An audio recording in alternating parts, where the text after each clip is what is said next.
Hello, heroines. I hope you are doing okay on this lovely day. Today, I am so happy to bring to you the lovely Cecily Henderson. Cecily is somebody whom I met relatively recently, but has absolutely captured my heart. Her mission is incredible. The work that she does is incredible, and she brings so much wisdom to the world. And I really wanted to bring her in here to share with you because I think a lot of what Cecily will share is going to resonate. You'll be able to pick up some tidbits. And plus, I just want you to know her because she's just freaking awesome. So, Cecily, welcome. Thanks, Alex. Oh, that was so awesome. Thank you for the wonderful, wonderful welcome. I appreciate it. I'm so excited to be here because you have also touched my heart and those people like you that are really advocating for women. It just that's a special place in my heart because as women, we need to stick together and we just go through so much and being able to support each other is wonderful. So I agree. I think we need to do a little bit of a better job. I think that people talk often about sisterhood, but it's one thing to talk about it, it's another thing to live it. And I really feel like, that's something that you live with your brands and your companies and the work that you do.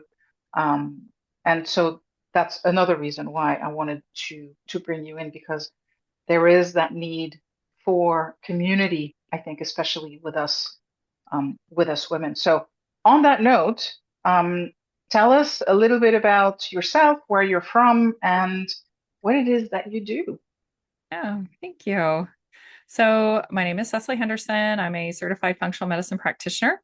I work with a lot of women online who are suffering. I ended up 20 years of being sick. That's how it got me down the functional medicine path. Because I was very sick. I had cancer symptoms at 24. I was finally diagnosed with cancer about 25, and they then had surgery, radiation at 26 years old. It came back at 30 years old. So here I was, pregnant at the time with my son. I was 30, and the doctor's like, "Oh my gosh, because I had thyroid cancer." He's like, "I think it has come back." And so I had to wait till I had my son, and then 6 months later, I had the surgery and I had full radiation, and I had to stay away from my kids for weeks at a time. It was so awful. But you know what? Here nor there, you just kind of push forward as a woman and as a wife and a mom, right, to do the best you can. And then I ended up very thin. And I thought, back then it was the thing to do. And I ended up getting breast implants because I had nursed my babies. I was very saggy, and everybody was telling you, hey, that's the thing. And you can look normal and feel normal again.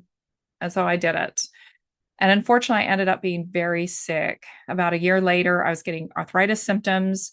I had just weird phantom symptoms. And I'd go to the doctor and they just tell me, oh, it's all in your head. You need to go see a psychiatrist.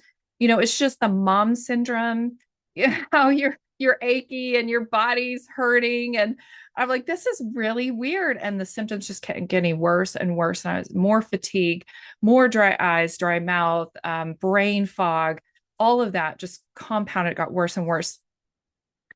I ended up having ankylosing spondylitis, which is an autoimmune illness. And they're like, usually it's a guy illness. We don't know why you have it, but you do. And then in 2014, the unthinkable happened and I collapsed, ended up in the emergency room, and I was paralyzed. My nervous system was shutting down. They rushed me to the IMCU because they thought that I would stop breathing and they were getting ready to intubate me. And thankfully, I had a very intuitive surgeon start me on some medication that helped prevent that. It was immunoglobulins. They gave me IV immunoglobulins for 2 weeks, and it slowed the progression down enough where I didn't have to be intubated. But it was very scary to leave that hospital.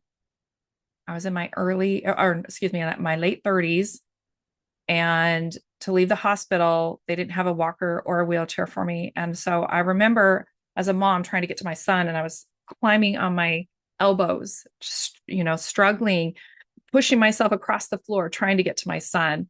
And yeah, and trying to feed myself. I couldn't. I remember being really hungry for that week. And my sister came and she flew down. She's like, I'm not going to let you starve. And she took care of me and my son.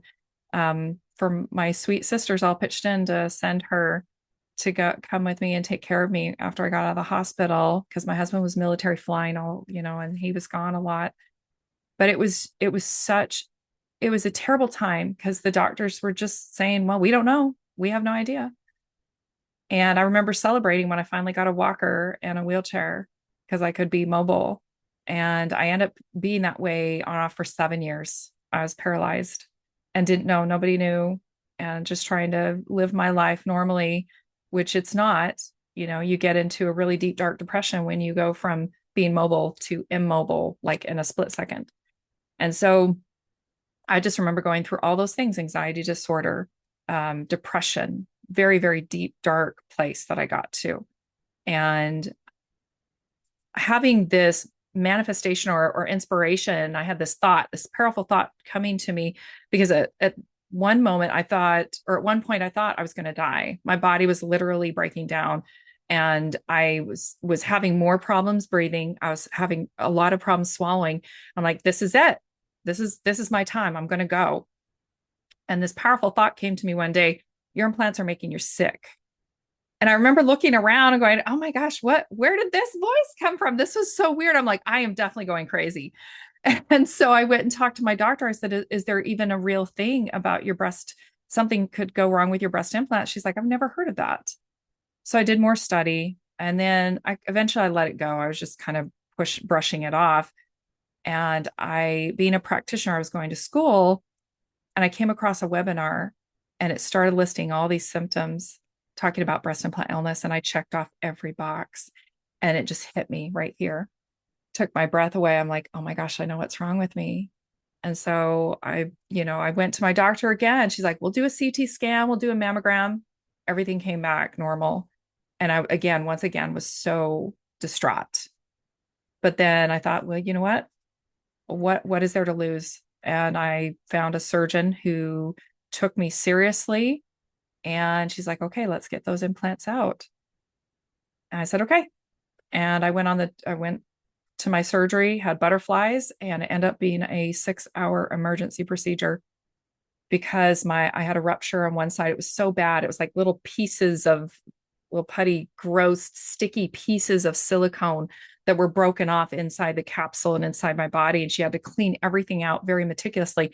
The other side was black. I had an infection, a slow growing infection for 14 years. I had no idea, which caused the spondylitis. And so she had to clean everything out and just basically give me a double mastectomy the time. And thankfully, because she was intuitive and she listened to me and she prepared for emergency, she was able to take, biopsies and get everything cleaned out and was very meticulous in it. And so I'm grateful for this wonderful surgeon and, went home, very difficult time recovering from surgery. Thought that, went through all of my symptoms were still, some of my symptoms were still there. I'm still paralyzed. I'm thinking, dearest God, did I do something wrong? Did I not make the right decision? And I just kept little by little recovering better and, each day getting better. And then a year later, I was walking normal. That's amazing. That's amazing. What an incredible story of resilience and perseverance and of advocating for yourself.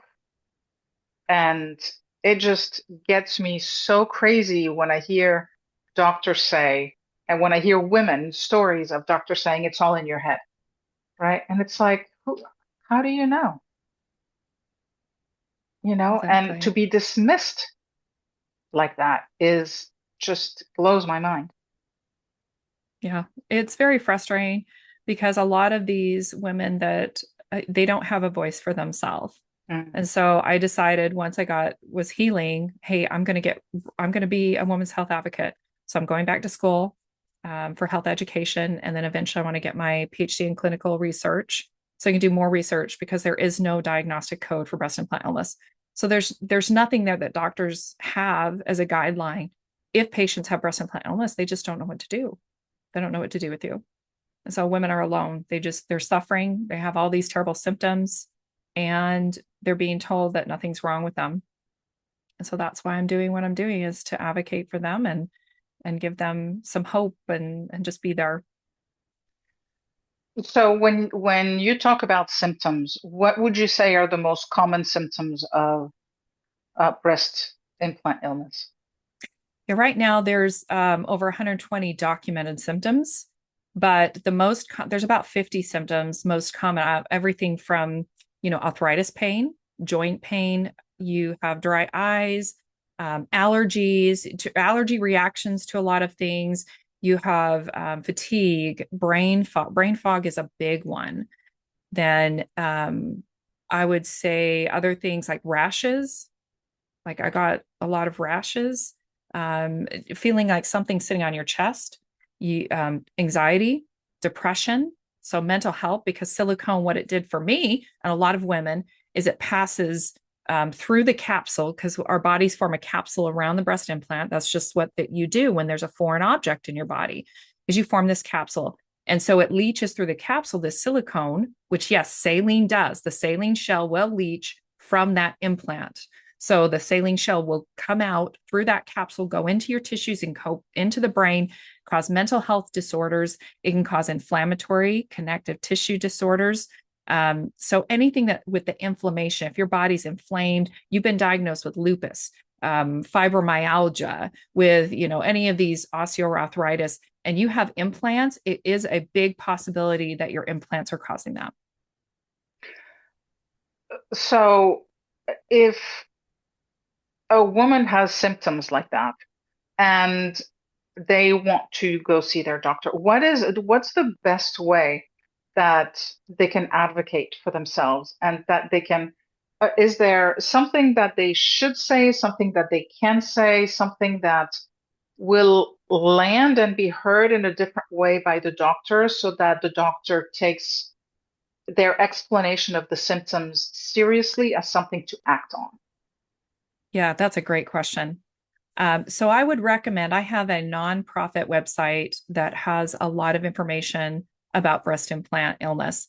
There's what I would do is I would approach my doctor, say, look, I have all these symptoms according to the FDA. So if you're in the United States, use FDA because it's on the FDA website. So that is proof right there. Okay, your doctor has to pay attention because it's on the FDA website. So give them that information. Say, look, the FDA website says that it's potential risk. There's also a cancer risk when you have certain breast implants, and it's associated with all implants. All these symptoms are. And so I am experiencing these symptoms according to the FDA, and I would like to have more testing done. The test that you take is called a BMRI. It's a breast MRI. That is, and even sometimes it doesn't show everything. You could have an intact implant and still be experiencing these symptoms, unfortunately. And it's because the shell, it's a very small leak. You can have a micro leak, very, very micro, where it just doesn't show up and it is leaking out into your system, into your tissues. I interviewed one of the top silicone research doctor. He's in the Netherlands. He's been doing autopsy studies for years on women that have silicone and have, saline breast implants. And every single autopsy he did, there was silicone that was in every tissue of the body. That's crazy. That's crazy. Okay. So what would be, I don't know. I mean, the group is, we're here to support women coming out of transitioning out of a relationship. And one of the things that we tend to sometimes do when we're in those dark moments is we don't take care of ourselves so well, right? Because we're playing movies in our head and we're, rehashing, rethinking, grieving, feeling all of these emotions. What is something simple that they can do to make sure that they stay on top of their health so that their health doesn't end up becoming an additional problem on top of the emotional load that they're carrying. Yeah. Are you asking in relation to breast implants? Is that In oh, in general, because general? I know that, the breast implant illness is one of your core um, areas of expertise, but I believe, if I'm not mistaken, health in general, right, and healing is something that you keep a close eye on. Yeah. I would recommend don't be alone in this. Reach out, just keep searching for those answers and then act on it. Because if I didn't keep searching, like I was going to school and I came across this webinar and I was continuing my education, and there's lots of information out there now on breast implant illness, but keep searching and then connect with other women that are going through the same thing. You can connect with me. I'm very happy to guide you because when you take out your implants, you don't want to go to a general surgeon. They don't have the understanding. There's a certain way. It's easy to put them in. It's really difficult to take them out the proper way. I had a girlfriend where her implants were stuck to her rib. They had literally adhered to her rib cage. She almost bled out on the table when they tried to remove her implant. And so she had to go to a special it's called explant. She had to go to a special explant doctor that had the education, qualifications, and experience to remove her implants. He literally had to scrape that silicone off of her ribs, and that's what he did. And it saved her life. And now she's doing well and advocating for women. So you need to make sure, number one, you go to a special explant doctor who knows what they're doing. Then for those practitioners, such as myself, there are practitioners out there that work with women with breast implant illness to help you because it's a very complex illness. And then as far as mental health, what you said, mental health and emotional health, just connect with women that are going through the same thing. That's wherever walks of life you are, whatever you're dealing with right now, don't be alone in this. That's the worst thing you can do. So connect with other women. Okay, and then you have the Holistic Professionals Network. You also have the Facebook group called Hope for Healing. How else can women connect with you to learn more? So I also have a breast implant illness group. It's called Breast Implant Illness, Trauma, and Holistic Healing. So my group, there's 432 groups on Facebook dedicated to breast implant illness. Let me repeat that, Wow. 432. I know because a friend of mine, she went through and did a whole spreadsheet, and there's 432 of them. Mine specifically deals with not only the holistic healing or the physical aspect, but the trauma aspect as well. Because when we go through these things, we're being gaslighted, told that it's all in our head. We are definitely traumatized. And so I try to focus on that, very positive. Make sure the breast implant illness groups, if you join any of them, make sure that it's uplifting, because you get in that victim mindset, and that's really difficult. And that's another thing I would recommend any woman going through a difficult time, whatever group you join, make sure it helps you feel good. Because if you don't want to be in a victim group that brings you down and you get into that mode where you're complain, right? Yeah, exactly. You spiral down, get into a group like Alex's group, which is so incredible, so uplifting. That's going to get you out of fight or flight when you are constantly being uplifted and feel happy and positive. And that's what you need for your whole body wellness. Yeah, it's amazing what happens when, because you could have two people having the same experience, right? And one person chooses to stay in that negative kind of more victim, this is happening to me, versus somebody who chooses to be in that positive, I can overcome this. This is happening to for me, right? For me to be better, for me to grow, for me to whatever. It's a different energy and the outcomes can be very different. Yeah. And you know what? And if you're a victim, my heart, I've been there, and I embrace you, and my heart is with you, and it's okay. It's okay to feel when you're a victim. It's okay to understand that yes, I am a victim, but you also need I want you to feel happy. I want you to feel good. And the only way to feel good is to get out of that victim mindset. I'd rather have people heal. Yes, Mm. feel your feelings, feel those victim feelings, get that, be upset. That's okay. But 100%. once you deal with those feelings, move on, get to the point where you're healing because you're worth it. You're worth healing. My heart goes out to all those women that are suffering right now because there's a lot of them. And I've been there. I've been in the deepest, darkest depths of literally hell. But you can get out of it. You can get out of it with love and support and connecting with women who are positive and lovely, and just like this wonderful group here that I'm in. And that's what I try to do as well. My Hope for Healing Network is just be uplifting and positive. So keep connecting with those women, and you will find that healing and that hope. Yeah, and I agree with you. I think there is there's always that time for grieving, right? We have to feel the emotions, feel the anger, feel the frustration, feel all of those things because that's part of the healing process. But there also needs to come a point where you start to think about what's next.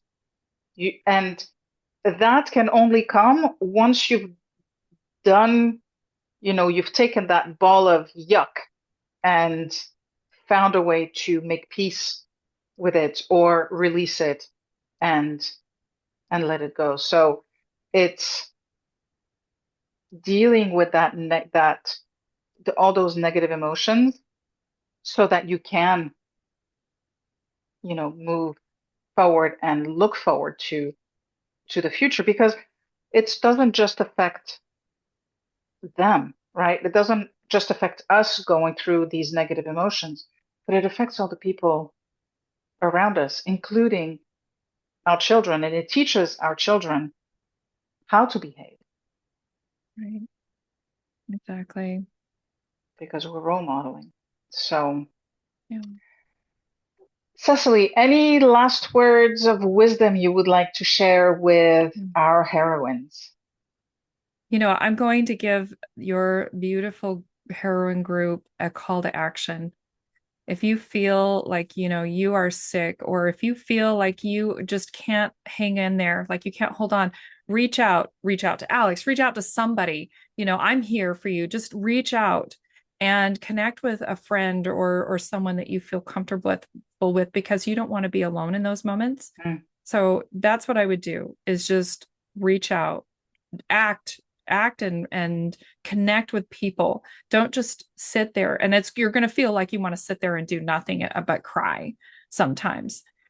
But my call to action is actually to do reach out and connect, because you're going to start feeling better the more that you connect. And that's the ultimate goal, right? Is to get you to feel better.